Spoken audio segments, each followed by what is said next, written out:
राष्ट्र military school entrance test जो दिसंबर में है और उसकी तैयारी में कक्षा 9 के बच्चे ये लगे हुए हैं। ये कक्षा 9 का बैच है भाई, और हमारा पहला स्ट्रक्चर बैच बना है इस बार कक्षा 9 का।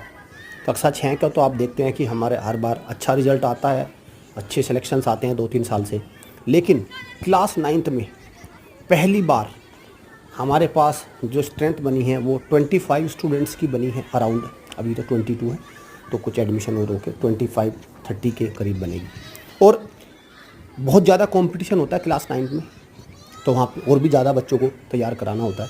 अभी जो कक्षा 6 के बच्चे हैं वो तो थोड़ा सा अभी गेम्स पीरियड है, मस्ती कर रहे हैं, लेकिन कक्षा 9 के बच्चों को अब गेम्स पीरियड भी उनका कहीं ना कहीं कम कर दिया गया है, और उसको कम करने के बाद उनको टेस्ट में झोंक दिया गया है ताकि वो तैयारी में लग जाए।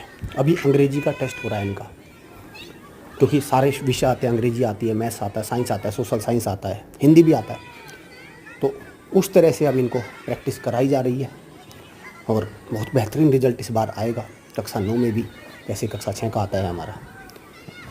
और आपको दिखाई भी दे रहा होगा कि बच्चे पढ़ रहे हैं। कंपटीशन का एक ही रूल होता है भाई, सब कुछ इधर उधर की चीज़ों को छोड़कर पूरी तरह से पढ़ाई पर लग जाना। ऐसा नहीं होता कि कंपटीशन के साथ बहुत सारी चीज़ें हो रही हैं तो बस फिर कुछ नहीं होता कंपटीशन में, फिर तो बहाने निकल कर आते हैं। फिर नहीं कि भाई ऐसा रह गया था, वैसे रह गया था, फिर तो ये निकल के आता कि मेरा बेटा 20 दिन की तैयारी में ही रह गया था। अरे क्यों नहीं कराई थी आपने अपने बेटे को 40 दिन की तैयारी? तब होता ना। आप हमसे जुड़ सकते हैं, दिए गए स्क्रीन पर जो नंबर है उसको डायल करिए और प्रॉपर इन्फॉर्मेशन दे दीजिए कैसे आप हमारे अकेडमी से जुड़ सकते हैं।